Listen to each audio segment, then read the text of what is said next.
And so I had been praying for quite some time to penetrate that weight, to get into the real powerful presence of God. And literally, as I was standing by my window, I saw a door.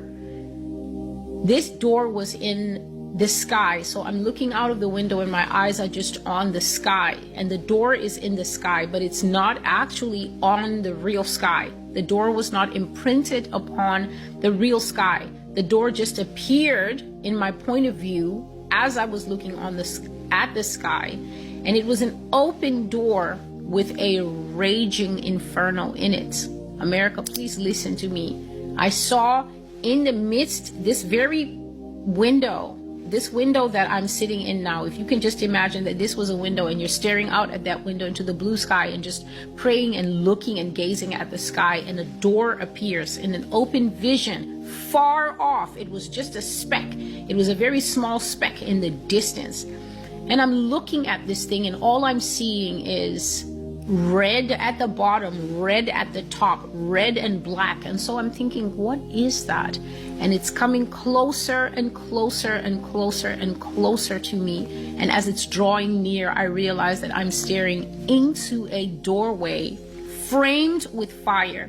And as I'm looking through the doorway, what I'm seeing is the landscape on fire. If you have never seen a bunch of trees burning, a bunch of houses burning, just everything on fire at night. And that is why the image was black and red.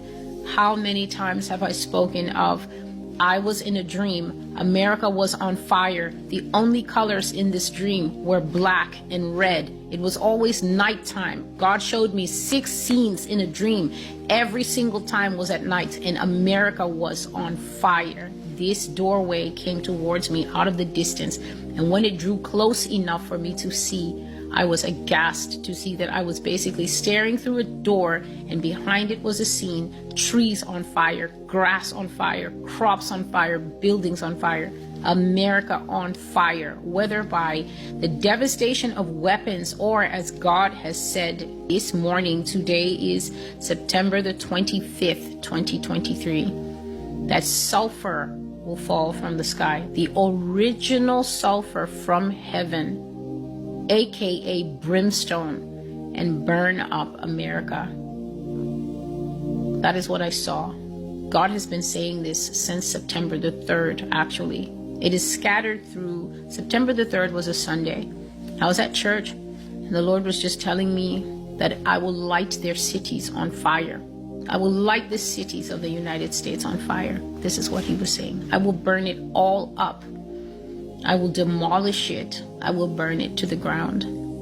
This is a very, very, very different mindset, a very different type of iteration. Iteration means speech. Iteration means statements.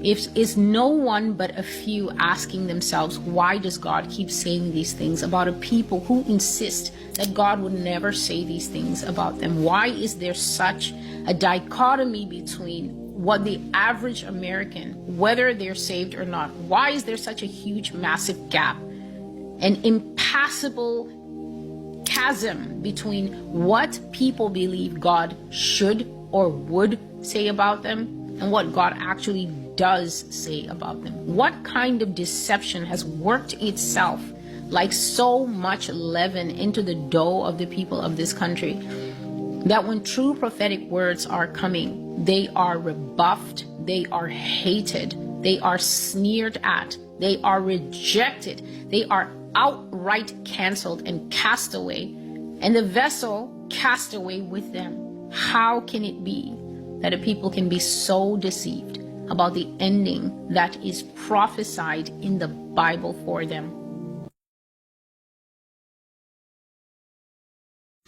And so there you have heard a multi-layered prophecy delivered by the one God that we should stop fighting at this point. At least those who are still fighting and still trying to keep a certain status quo. You will never be able to keep the status quo. You will never be able to preserve the status quo and the ending you want against the voice of the Lord. The name of the prophecy is The Iniquity of the Amorites, a scattering from Mystery Babylon.